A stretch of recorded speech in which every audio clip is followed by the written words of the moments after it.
All right, so welcome everyone. Thank you for joining us for this presentation on the topic of assisted outpatient treatment, or AOT. Very happy to be joined by Betsy Johnson from the Treatment Advocacy Center to provide this presentation for us. Just want to make a few things clear for all of you. So please do remember this is being recorded. This will be uploaded to the NAMI Greater Cleveland YouTube channel later this week. You'll also have a copy of the slides sent to your inbox in a follow-up email. A few other things, please do remember to remain muted during the presentation so we can limit background noise. We are also planning on allowing for some Q&A time before we wrap up by 1 o'clock. Please also note that there are no CEUs for this presentation. Please be aware of that in case that was part of why you were joining us. No CEUs this time. And please stick around to complete a short anonymous survey that I'll put the link for in the chat as we're wrapping up before 1 o'clock. Many of you likely are familiar with NAMI Greater Cleveland already, attended some of our webinars in the past. Just if you're new, please note that we are a resource for Cuyahoga County residents, individuals living with mental illness, and their family members, and we provide programming in the areas of support, education, information and referral, and advocacy. With that being said, I think I'll hand it over to Betsy to introduce herself and get us started. Thank you all for being here. Awesome. Thank you, Matt. Can you hear me okay? Yes. Okay, terrific. So hello, everybody. I know the announcement for this presentation indicated that my colleague Sarah Hyatt would be presenting today. Unfortunately, Sarah got called away at the last minute, so I'm afraid you're stuck with me. And I know some of you have probably heard me present on this before, so you won't hurt my feelings if you want to drop off. But we will be covering some new information that I've covered in the past when I've spoken to the folks in NAMI Greater Cleveland. So my name is Betsy Johnson. And just give me a moment. For those of you who I have not met before, I've been with the Treatment Advocacy Center for about 10 years. And prior to coming to TAC, I was at NAMI, Ohio, as the Associate Executive Director. And while I was there for about 10 years from till, I don't know, 2006 to about 2016. And while I was there, I was approached by 6 women, and you can see them in this picture here, the 2 on the left and 4 on the right. And they had come to me in probably about 2011, and they had shared with me their stories, each individually. Each of them had grown adult children with serious mental illness that was untreated, and they had been in and out of the hospital, in and out of jail, some living in their basements. Just a couple of them had taken their lives, but you know the story. They've just were really struggling with trying to get their loved one treatment. And of course, as we all know, when they asked for help, they were told that they were not sick enough and to get back to them when they were sicker. And in that intervening time, a couple of their children had actually taken their own lives. So it was very, very sad. But before they came to me, they had done their homework, and they had, identified a program, assisted outpatient treatment, that would allow them to get their loved ones help as they were in this downward cycle, but they weren't quite yet a danger to themselves or other. And that was assisted outpatient treatment. So we approached a lawmaker and got a bill introduced. And for 3 years, we advocated for that law. And each hearing that we had at the State House, these 6 women were in attendance. It was pretty amazing because it was a lengthy process. There was a lot of debate over the years, but they were there every time in that at the State House. And so it was a really exciting 3 years later when we finally did get the bill passed unanimously by the House and the Senate, signed by Governor Kasich, and they were there along with the lawmakers and some other individuals who played a big role in the process. So it was about that time we got the bill passed. We had a big celebration. We were really excited. And kind of the next day, I woke up and realized, okay, now we got the law passed. Now we've got to actually get it implemented. So I reached out to the Treatment Advocacy Center. And if you're not familiar with TAC, they're a national nonprofit who actually have some of the same founding fathers as NAMI. And Dr. Fuller Torrey, if you're familiar, a famous psychiatrist and author of the book Out of the Shadows and Surviving Schizophrenia. But I reached out to them. They were experts in this area and asked for their assistance in helping us get it implemented in Ohio. And at the time they said, well, we don't really do that. We help states get laws passed, but we really don't help communities implement the program. So they invited me to join the team there and to help get it implemented. So since then, for the past 10 years, I've been working with communities, not just in Ohio, but around the country, helping them get into AOT programs implemented. And at that time, we reached out to Cuyahoga County and urged them to apply for a federal SAMHSA grant. And that was back in 2016. They were successful in getting the grant. It was $4 million over 4 years. They implemented a program. It took them a little while to get it off the ground, but it got it up and running, and it was working pretty successfully. And then 4 years later, the grant went away. And at that point, their program was significantly diminished because they had relied a lot on that money to keep it going. And interestingly, at the same time, we were working with counties all over the state to get programs implemented without any money. And a lot of those programs are doing really well and really successful. So this is one of those examples where a lot of money probably was not a benefit. So I know that Cuyahoga still has an AOT program, but I believe it's been significantly scaled back. And if that's something you're interested in talking about, we'll save some time at the end during Q&A to talk a little bit about maybe what that looks like now, and maybe some things we can do together to expand the program. So let me go ahead and get started. For those of you who aren't familiar with assisted outpatient treatment, basically, it's a tool in the toolbox for mental health systems and civil courts to work together to help individuals to get engaged in treatment. So it's really motivating the adult to want to engage in treatment, and also it holds the mental health treatment system accountable for providing those individuals with the treatment that they need. But that the collaboration between those systems is really the key thing I need you to hear, because it really requires strong participation on both sides. So some people get AOT confused with mental health court. So I just want to clarify that this is not the same. So mental health court is a criminal court proceeding. The individual has to commit a crime to become eligible for criminal court. They volunteer to be in mental health court. So if you've committed a crime and you've got to go to court, you have a choice. Basically, either you can go the mental health route, the mental health court route, or you can go the traditional route and just kind of, get what, kind of a roll of the dice about what might happen. It may involve incarceration. So you've committed a crime, so there may be some kind of penalty at the end that's related, having to do some time in jail. And it's an alternative to kind of that traditional route. So AOT, completely different, really, in a lot of respects, but it has some commonalities. But AOT is a civil court action. So these are for individuals who have not committed a crime typically. It's initiated by a petition, what we call in Ohio is an affidavit. It's involuntary, and that's the difference. So folks are put into AOT not because they choose to. These are folks who who don't believe they're ill, so they're involuntarily committed. There's no jail or fine, so if they don't follow through with commitment, they're not facing the threat of jail kind of hanging over their head. And the goal here really is to focus on improving adherence to treatment.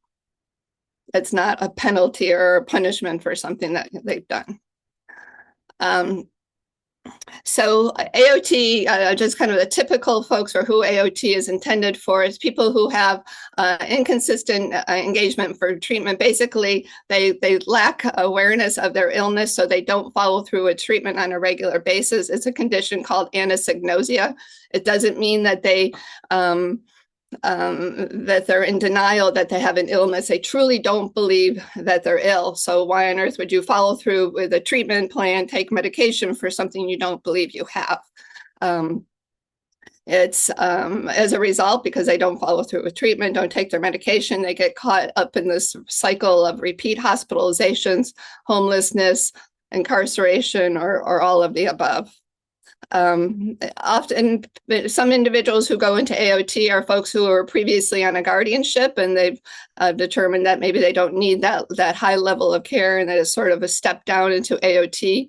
So it's a little, in our opinion, a little less onerous, a little less coercive than a guardianship. You still have some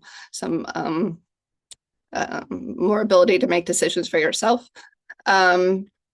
Individuals who are stepping down from an involuntary inpatient commitment to the hospital are also very likely to be good candidates for AOT. We'll talk a little bit about that, more about that in a little bit. There are individuals who are struggling in the community,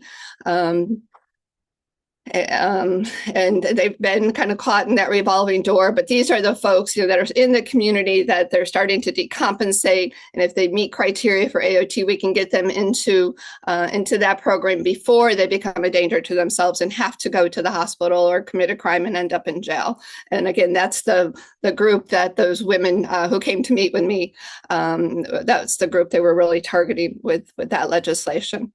And then lastly, we're going to talk a little bit about this in a bit, but individuals who have committed probably a small, a misdemeanor crime in the community, often due to their untreated mental illness, a common, maybe trespassing or, minor infractions, maybe, what are some other common ones? Other, I think Betsy, they're in the community and they're being disruptive, and they get picked up by the police and put to jail because they've been sort of a nuisance, so sort of other nuisance types crimes. So individuals who for whom AOT is not intended. Again, as we talked about, individuals who are going to volunteer to participate in treatment are not a good candidate for AOT. There's certainly other opportunities for them to get treatment in the community. So there's no point in putting them in AOT and taking up a space there. If they have a primary diagnosis of substance use disorder, so that's not to say that people who have a co-occurring substance use disorder along with their mental illness aren't good candidates, but if their primary diagnosis is substance use disorder, they're addicted to some methamphetamines or some opiates or something where it's really kind of taking control of their life, they really aren't good candidates for AOT. They probably need a different option. Or if they would benefit from other less restrictive options in the community, certainly that's preferable than AOT.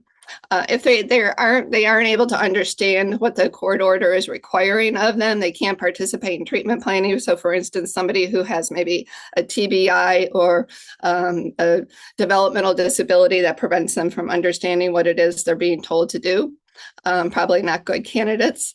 Or if they enjoy being in the hospital. So sometimes these are individuals with borderline personality disorder, where the police go to show up at their house and they've got their bags packed and they're ready to go with the officer. That's probably, again, not something that's going to be effective with that group. As I mentioned, AOT really is a collaborative process. Certainly the civil court and the mental health system are the primary, they have to be, strongly engaged, but there are certainly other community partners that we need in order to have an effective AOT program. This includes, and I kind of start at the little bubble on the far right. So the court and the court, staff at the probate court, we definitely have to have strong buy-in from them because they play a critical role in making an AOT program effective. Law enforcement, we need the county sheriff is going to be, we're going to need to rely on them to help transport individuals who won't go willingly to various places. And we'll talk more about that. And also CIT officers. I know we have a few CIT officers with us today, and welcome. Good to see you all. CIT officers are helpful to kind of the eyes and ears in the community if somebody's struggling, if somebody is on an AOT order and they're starting to decompensate, if they can communicate that concern to the AOT monitor, and we'll talk about that in a bit. They're really a good partner to have. they can also make referrals to AOT. So if they know somebody who's kind of caught up in this cycle and they think they would benefit from AOT, we need them to know who it is that they can notify in the community to get them considered for the program. The Mental Health Authority, the ADAM boards are instrumental in kind of keeping all the parts and pieces of this program moving forward. There are some items where we would rely on them for some funding, but not significant by any stretch, but there are some funding needs. Of course, the participant, the individual who's been ordered into AOT, critical player, and we can try and engage them every step along the way, including at the very beginning with the development of the treatment plan. And if they have a support system, we want to pull them in at every opportunity. They're equal partners around the table, if assuming we get permission to communicate with them. The treatment team makes this work. They're the ones that are going the extra mile to get the individuals to engage in treatment. They're the ones that are communicating progress back to the court. And then advocacy organizations, NAMI, we have NAMIs around not just Ohio, but around the country who are the champions for AOT programs. They're the ones that are really driving the community to implement programs and pushing to make sure that these programs are doing everything that they can to address the needs of this particular population. There's any number of ways that NAMI can get involved and we're grateful to NAMI Greater Cleveland for inviting us to present today. They've been a good partner along the way. And as I said, there's probably some more things we could do in Cuyahoga County to make your program even better and stronger. And we're happy to work with you any way you'd like. And then last, the AOT monitor, we call them sort of the glue that holds this whole thing together. They're the ones that are the primarily responsible for communicating between all the various systems and making sure deadlines are being met, that the law is being followed, that everything is in place to make their program successful. They're sort of the point person for each of these folks, in the circle. If there's an issue, that's who you contact to resolve it. And then lastly, the next one, is the attorneys. So there are attorneys, and we'll talk about due process, but both the petitioners require an attorney. And then, of course, the individual who's being ordered into treatment has an attorney of their own, because we want to do everything to ensure that their due process protections are carefully attended to. And then, of course, inpatient crisis services, ERs, crisis systems, hospital, inpatient, key partners. And it's important that all of these collaborating partners have the same understanding of the law, that they understand what the law says in terms of what the eligibility criteria is for a candidate for AOT, and we'll go into that in a minute. What the procedures are, and we encourage communities. Well, the law does require certain procedures to be met and certain time frames to be met, but we encourage each community to develop their own policies and procedures, and that all of those collaborating partners have, understand what those procedures are, that they've had an opportunity to,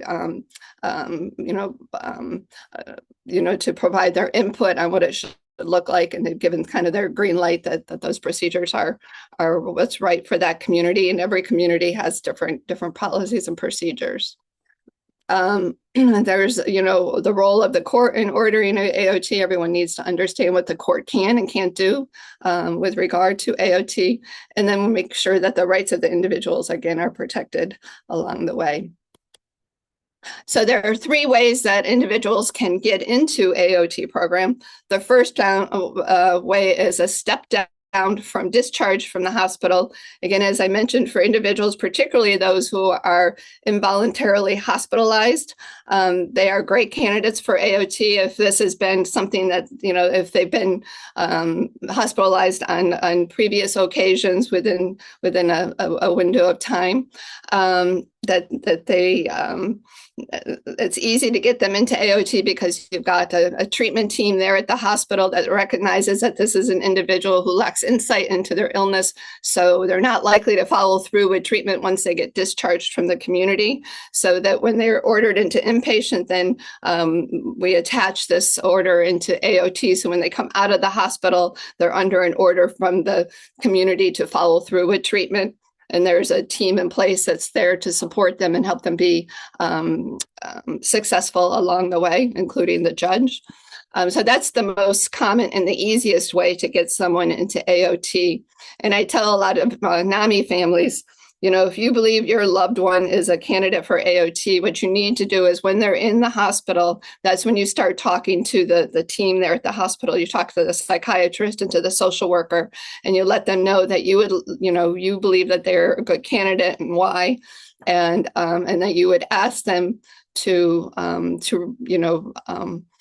to refer their loved one to the AOT program upon discharge. So you can advocate for your loved one, and it's easiest to do it while they're at the hospital because you have the medical evidence to show the court that they meet criteria.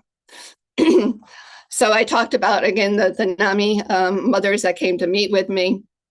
This is the piece that they added to the statute, but it would allow individuals to file an affidavit for their loved ones directly from the community for AOT. So you've got a loved one who has been kind of caught in this revolving door. They've been back in the community, they've been stable for a little bit, and they're starting to decompensate. And you know, as a family member, if we don't intervene now, this is all going to happen again. Like, we've seen it over and over. We know they're going to wind up in the hospital. We know they're going to do something in the community that causes them to be picked up by police. We want to stop it. So you can file an affidavit directly from the community with the probate court, asking the court and the mental health system to consider your loved one for AOT. The difficulty here is if they're not engaged in treatment, you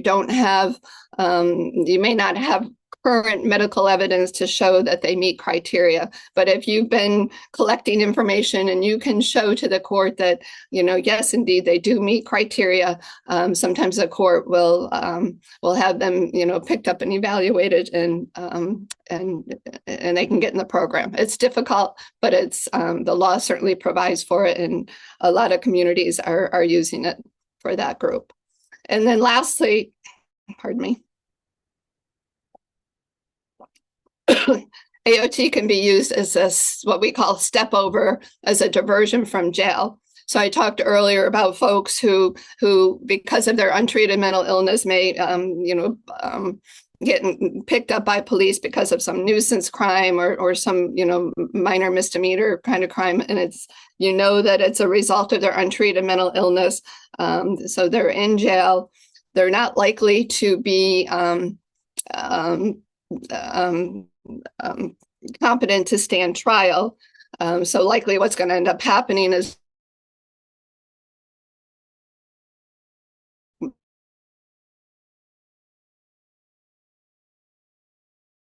sometimes they get dismissed, their case gets dismissed, and they go back into the community. So what we're really urging communities that have AOT programs is to a potential alternative, so that while the criminal court may decide they're going to civil court to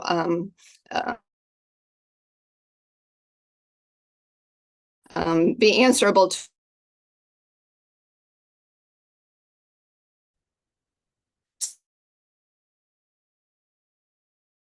we call it the black robe effect. Illness or not, typically.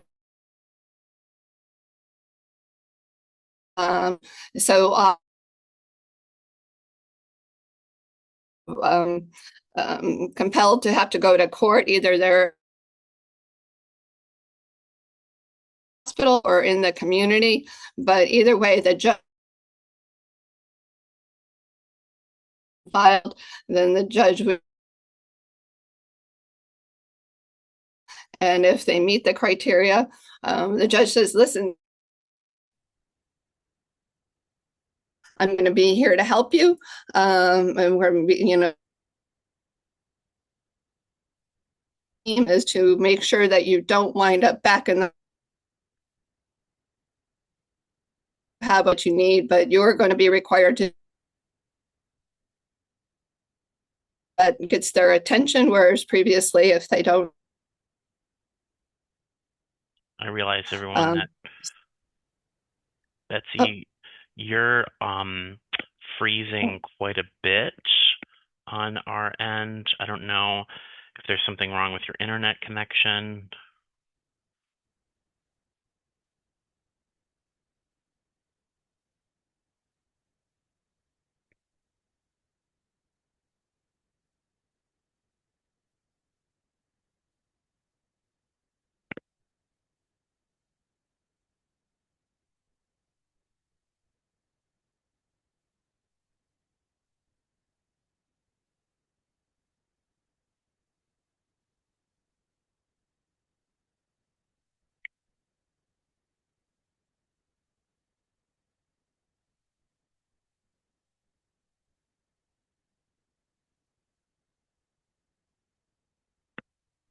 Sorry about that, everyone.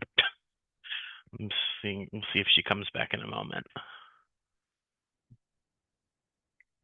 Yeah, and we'll give you these slides too, so you can have all the information.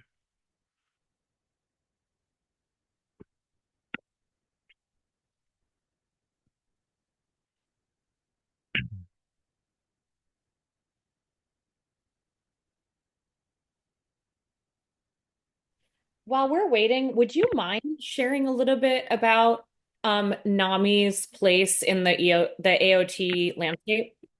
Yeah, so I wish I had more conclusive information about that, but from what I understand, it exists. AOT exists here in Cuyahoga County, but I think, as Betsy alluded, it's been pretty significantly scaled back, or is not a significant presence currently. But oh, here she's coming back. But I would love, maybe, to, as Betsy rejoins us, I would like to spend some time with her asking a little bit more about how NAMI affiliates like NAMI Greater Cleveland can become more involved in advocating for more robust AOT here in our area. Excellent. Can you hear me? Yes, we can hear you now. Okay. Sorry, I don't know what happened. I apologize for that. No worries. I did catch what I did catch what you just said a little bit, Matt, about wanting to spend some time about talking about what you all can do. Yes. So I will, I've got about 10 more minutes of the presentation, and then we can, that's the part I'm looking forward to too. So let me just finish this, but I'm going to have to reshare. So yes. forgive.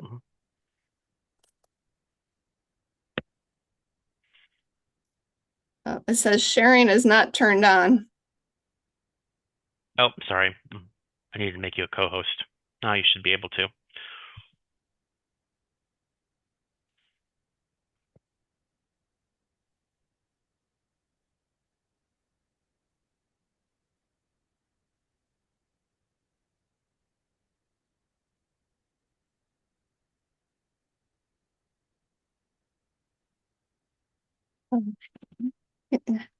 Can you see this? Yeah, just not in slideshow mode. Yeah, from current slide. There you go. Yes, we can see it now. Okay. Thank you. Okay, apologize for that.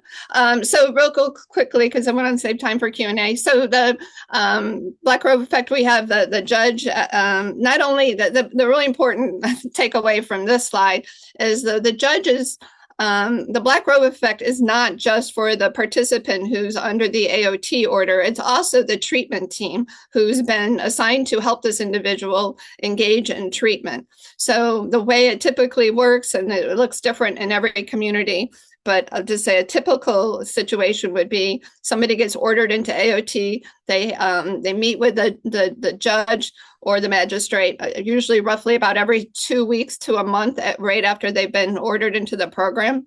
And so the expectation is that there will be the social worker or a case manager or somebody from the treatment team will appear with this individual in court. And so if the individual says, well, I missed my last appointment because I didn't have transportation, well, that's not the individual's responsibility. That's the treatment team's responsibility. So the judge will look to the case manager and say, well, what happened? How come they missed, and they'll hold them responsible. And so that's a really beautiful thing for family members to know that it's not just their loved one that's under this order.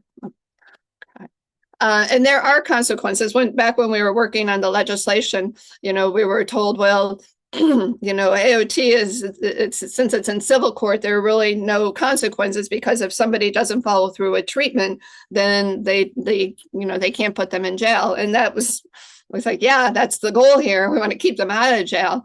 But there are consequences. And as I mentioned, so typically, somebody goes to a check-in every 2 weeks for a while, and then they start to, follow through with treatment. They're doing well. So the judge may say, you know what, let's just see you once a month for a little while, see how that goes. And then it gets extended to 6 weeks.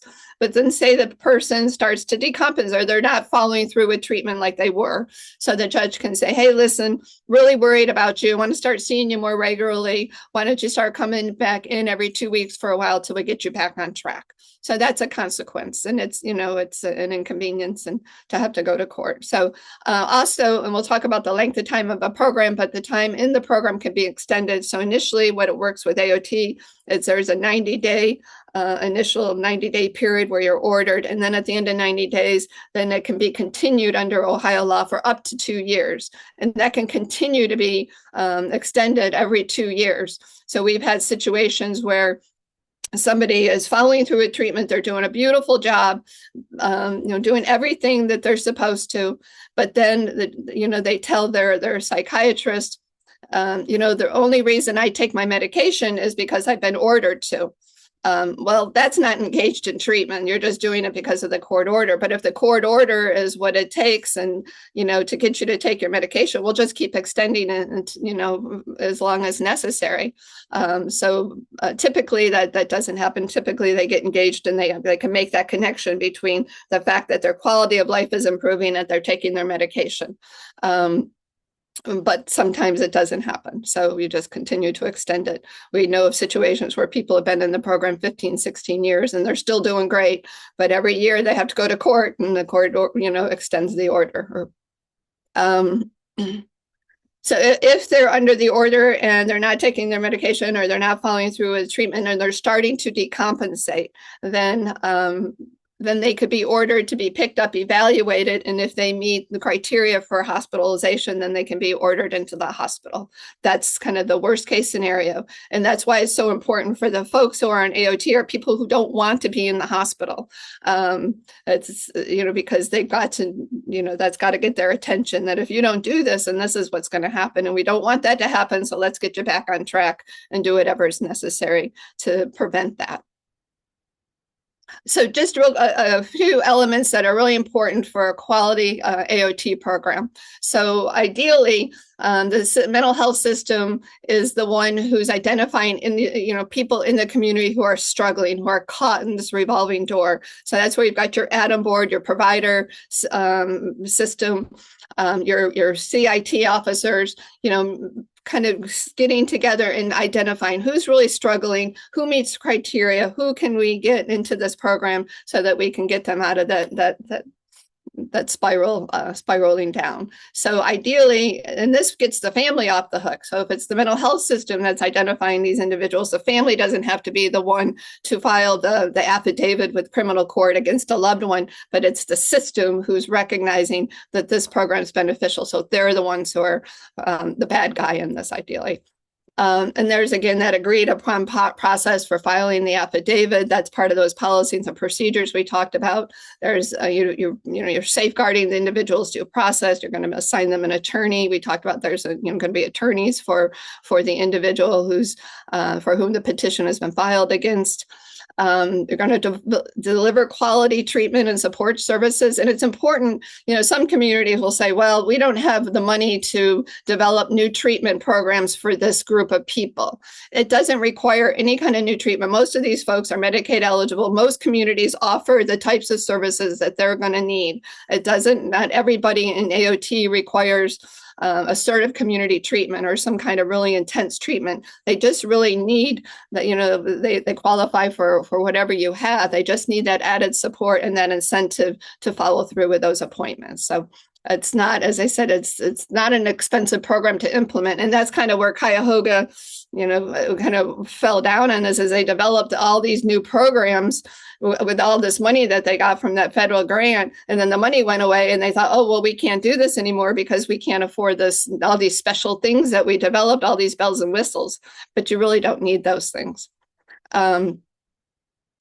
You got to be able to monitor participants in the community. That's the big thing. So, that's that communication that we talked about. That's, between the mental health system and the court. When somebody is starting to decompensate, the AOT monitor needs to notify the court, hey, we've got a problem here. Can we get this person back in front of the judge? Or what do we need to do in the community to make, help this person, get past this barrier? So before they become a danger to themselves or others. So you've got to be able to maintain those clear lines of communication so you can intervene early, when the person starts to become non-adherent. So somebody's got to be monitoring that at all times.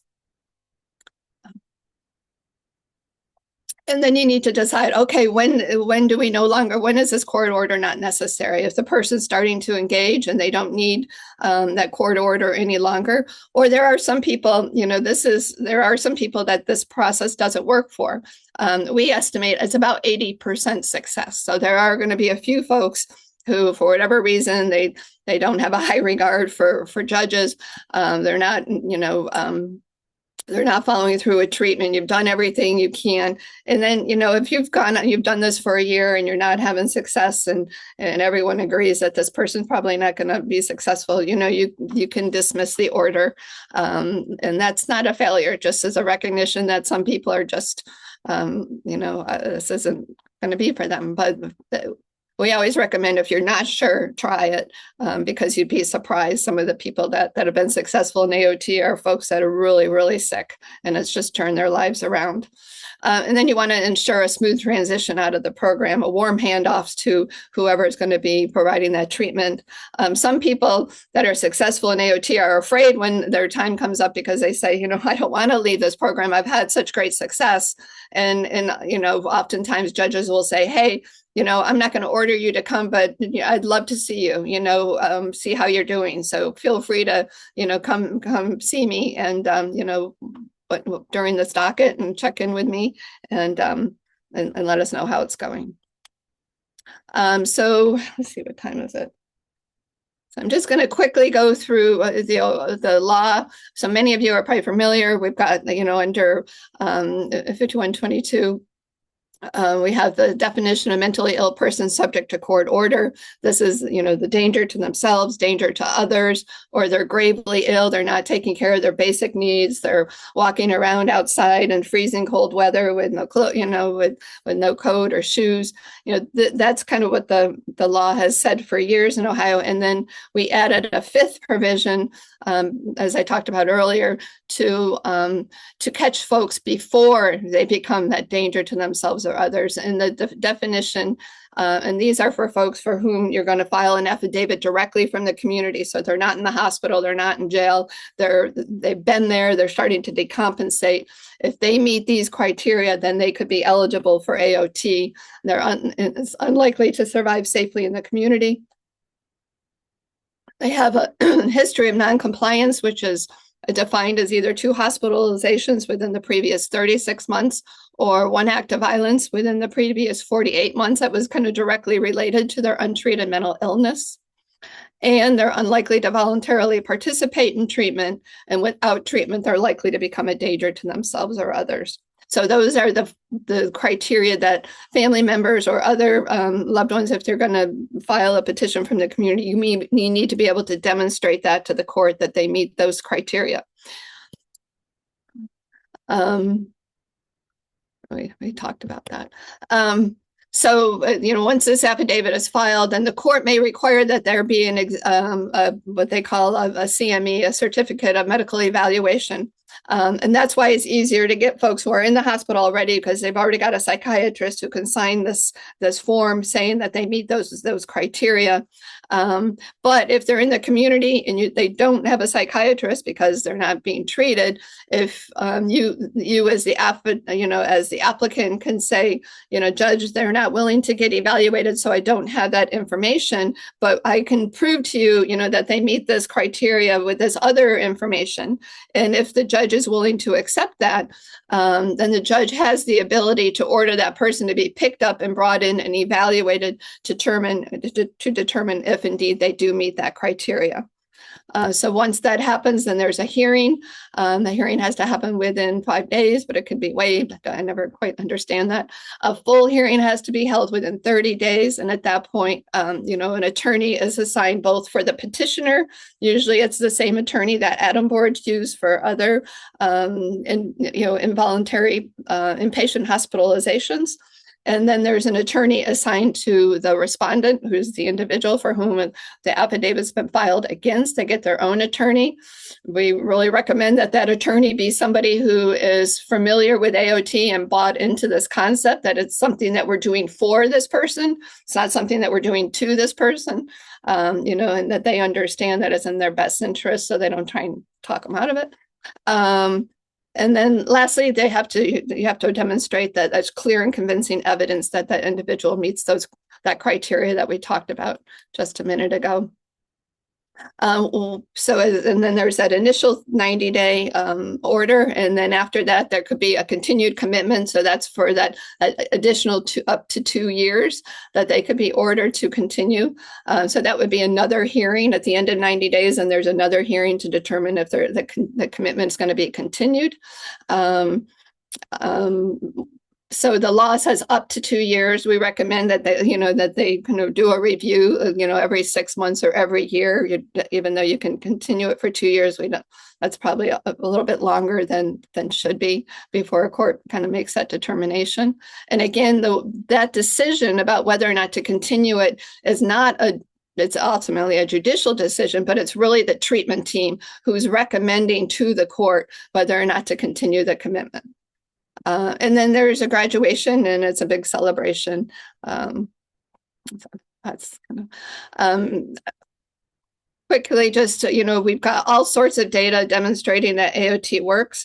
Some of the most robust data is out of New York State, where they've had AOT as the only state there's a couple more that kind of starting to come along, but New York has been mandating AOT for going on 25 years now, and they require robust data collection. So we've got some really great information out of New York. So that's where much of this is taken from. But we can prove that it reduces hospitalization, reduces arrests, reduces incarceration by significant amounts. And then also the other thing is it saves money because you're not paying for those expensive placements any longer. And then we've got some resources. They're not showing up here. There's one of our resources. The other one that for whatever reason is not showing up is our AOT implementation white paper. These can be found on our website, which there it is. Okay. And then we also have, don't want to take up our time today, but we have a few great videos. If you Google Treatment Advocacy Center's YouTube channel, you'll find them. There's one that we just showed at we held a big national symposium a few weeks ago in Annapolis, Maryland. And we showed a 30-minute video of 4 different graduates, very different kind of folks with different situations, but all of them extremely successful in AOT, talking about their experience with AOT. And the cool thing is it was moderated by this gentleman in this picture. His name is Bradley Tarr. He's from Richland County, Ohio. He's the first AOT graduate after that new law went into effect. And he's just a super sweet guy. And he moderated this panel of other graduates. So it's just, if you have some time, I really encourage you to check it out. And then let's see. And then lastly, I just wanted to let you know, Treatment Advocacy Center has a really robust AOT learning network. It's free to register, and you'll get a monthly announcement of all the things that we've got going on that month with regard to webinars, and you'll get a newsletter and has all the kind of latest and greatest research and other kinds of information that advocates need to be able to talk about AOT. So really encourage you to sign up for that and start getting on our list here. And then now we're open for questions. All right, thank you very much. All right, yeah, any questions?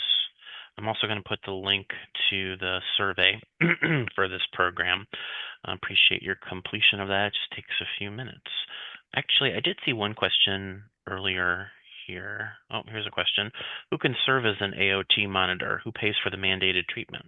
Good questions. Great question. There's two questions there. So typically, the monitor is typically housed with the Adam board, but not necessarily. We have other examples around Ohio, a few of them where they're at the court, and some where they're with the provider agency. So it can really be any number of places. Again, that would be one of the expenses that AOT you would incur by adopting an AOT program, but it's typically, these are individuals. There's some instances where it's a full-time job, others where they've taken other staff people and just elevated their role and made it kind of a part-time work. So it depends on the size of your community, but certainly for Cuyahoga County, you all are large enough where you could easily have a full-time AOT monitor. And I know I heard you say earlier, Matt, when I was signing back on about advocating for AOT in Cuyahoga County. This is something you need to advocate for as an AOT monitor in Cuyahoga County, because right now you had one at your court. Right now, I think one of your judges is actually serving in that dual role, which really doesn't make sense at all. I'm grateful to him for doing that, but it really needs to be an impartial third party.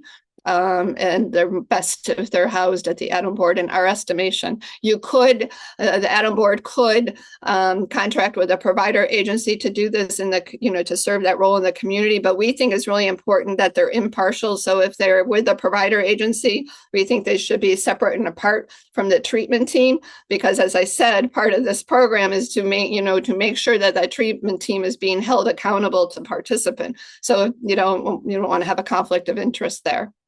And there was a second question in there. What was it? Who pays for mandated treatment? So as I mentioned, these are no different than the people who are being treated in your community voluntarily. So in the vast majority of cases, they're Medicaid eligible. So Medicaid would pay for that treatment. If for some reason they're still at home in mom and dad's house and they're under 26 and they're being covered by their insurance, then private insurance would cover it. But again, like I said, most of these folks are Medicaid billable.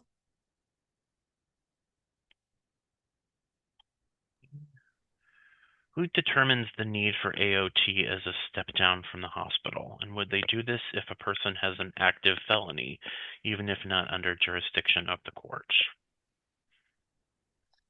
They have an active felony. I'm not sure how they wouldn't be under the jurisdiction of the court. So in terms of if they're in the hospital, again, this is where that communication and where ideally, in our estimation, I'll just give you a quick example. I was in Richland County way back when they started their program. They had their judge at the table, they had their Adam board director, they had their provider agency, their hospital, their sheriff, their NAMI representative, all sitting around a table talking about this program and how are they going to implement a quality AOT program. And somebody asked the question, okay, once we have this program fully functional, how many people are going to be in it?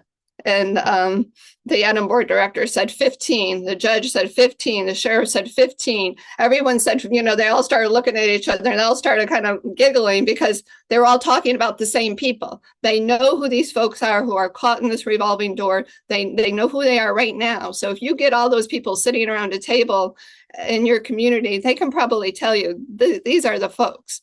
So what we would recommend, if this is the group, and you would tell your hospitals, because they're sitting at the table too, they know who they are because they're seeing them on a regular basis. Once they get put in the hospital, that should trigger something, and that this is trigger an AOT referral or an application for AOT, because now we know that they meet criteria. Let's get them into this program. We recommend, per a community your size, if you can't do that, maybe what you do then is automatically, so if somebody from Cuyahoga County has been involuntarily hospitalized, they've been involuntarily hospitalized X number of times in the previous, whatever you decide, the law says twice within the last 36 months, but you could change it up, and you say automatically that person would be referred to AOT immediately upon discharge from the hospital. That's what we recommend. And then if they get into the AOT program and, a few months into it, you determine maybe they're not a good candidate, or they're following through with treatment without a problem, you can always dismiss it. But that way, nobody's going to fall through the cracks because it's just an automatic referral. Another question here. I know it may vary depending on state or county, but any recommendations or suggestions on options for supportive, imagining like permanent supportive housing for an adult who's doing outpatient treatment?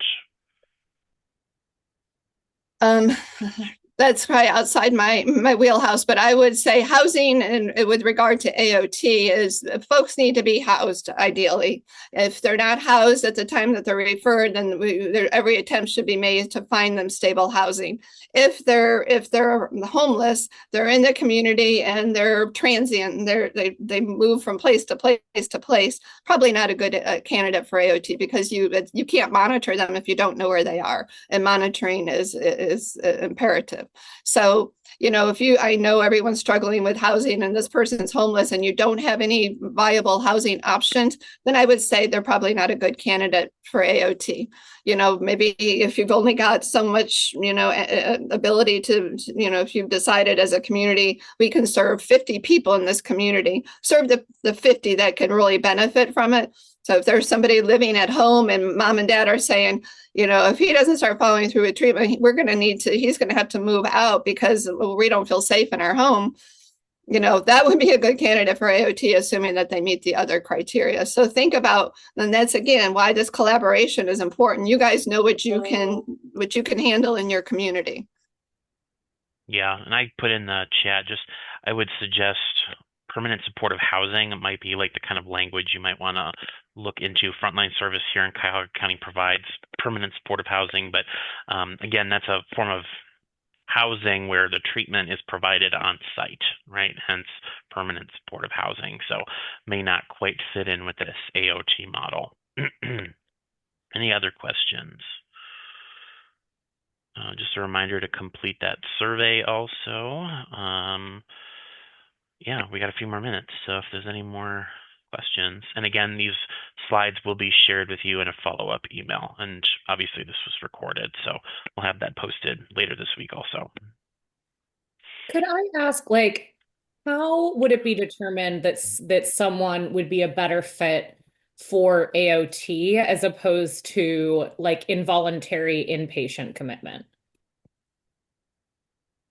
So if somebody to be placed in involuntary inpatient commitment, you have to be presently a danger to yourself or others. So I would always say, if that's the case, then absolutely they need to go to, to the hospital.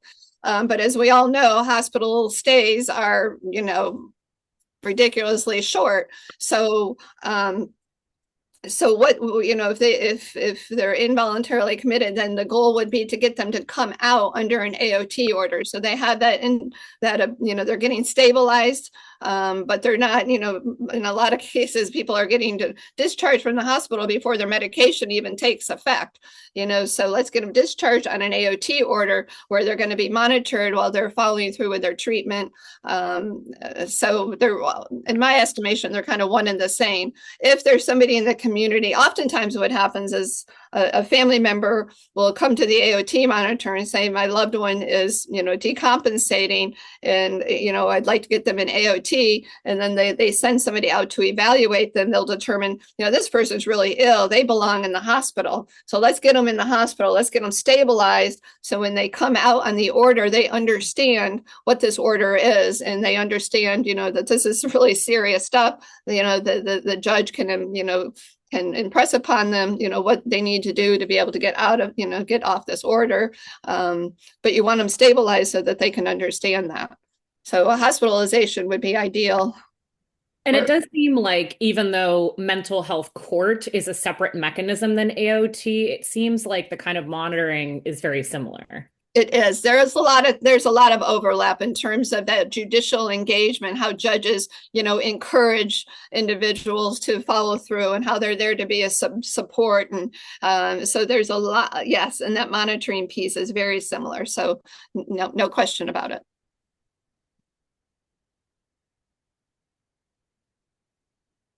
Right. Well, we're almost at 1 o'clock. So Matt, can I just say one or two more things? You had mentioned, how can family members and other advocates in Cuyahoga County work to improve the quality of your program in your community? I just want to make a pitch. Treatment Advocacy Center, and I and the last page of my PowerPoint, I've got my contact information and our website. And if you're not familiar with our website, really encourage you to go on. But we have a page just devoted to what we call AOT champions, which would be maybe some of the folks on this call. If you see a need to really enhance the quality of your program, you have some great judicial support. And Laura Gallagher, Judge Gallagher with the probate court, is a huge proponent for AOT. So I would really try and engage her, and her colleague, Judge, I can never pronounce his last name, Specia. I don't know if you know him, Matt. Hopefully I'm not. That sounds a little familiar, though. Okay, but great guy. And I think the two of them really are committed to making this program more successful and to meet the needs of your community. But I think you need to get your Adam board at the table and get them more engaged. And that's a role that NAMI can play, and getting everyone to the table. Your sheriff, there's lots of benefits to the sheriff's department, because you got these folks sitting in jail. They're untreated. They're really hard to serve in jail. Let's have a robust AOT program so we can dismiss their charges or criminal charges and get them, referred over to the civil court program, where they can be monitored and supported in the community and out of the jail. So that your sheriff can be a huge advocate for this program as well. Certainly the hospitals are seeing a lot of these same repeat folks over and over. So, hopefully, assuming that they're there for the right reasons, they want to get those people out of the hospital and successful in the community. And your funders, county commissioners, they could certainly see the benefits of getting, it's a lot cheaper to serve somebody in the community than it is to serve them in jail.